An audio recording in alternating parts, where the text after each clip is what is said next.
in this segment, we've installed our 1x4 synthetic nailer board, which runs the whole property. This is now our delineating line where the turf is going to end. We've got roughly a 3-foot planter bed that's going to go here. We're going to put some grasses in here. And then we're going to have a fence on this side. But what this does, this acts as a edge and a guide. So we installed this, we used a string line, which you can see, and then we used some 2x6 boards to line it up just to kind of speed the process along. So you basically have a spline for the 20-foot stick of board to meet up against. So it just kind of acts as a straight edge and a guide, and it just speeds up the process. Then on the other side, we put the stakes in. So we put the board on this side, and then put in the bender board, lined it up straight, and then put the spikes in on that, stakes in on that side, and just remove the board. So you can work in 10, 12, 16-foot sections at one time, and it goes very quickly, even with just 2 guys. Now, on this side, we're gonna fill this up with rock, and the goal is that we're going to bring the rock about a 1/2 inch or so below top of grade, and then we'll put the paver fines at grade with this. You can kind of see that that's even at grade, and then we'll compact it.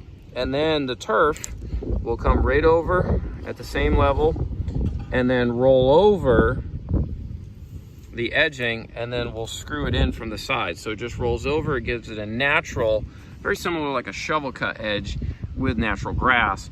And then our planter beds on this side, so they'll plant all their grasses, the big tall native fountain grasses and such.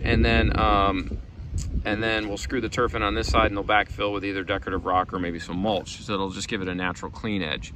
In other applications, you can actually leave this exposed as a definitive edge. But in this case, we don't want to do it because we've got such a heavy rock base because of the way everything slopes. Everything from these homes runs down and all the water runs this way, and we get a tremendous amount of rain in certain parts of the country. So that's why this whole area is done with rock, so the water goes straight down underneath and runs the dirt grade below underneath, and it doesn't affect what's going up on top. But because there's so much rock, we cannot use our 6-inch nails to properly secure in here because it doesn't lock in like it would be if this was just solid base. So that's why in this particular instance, we're not going to expose this, and we're going to cover it.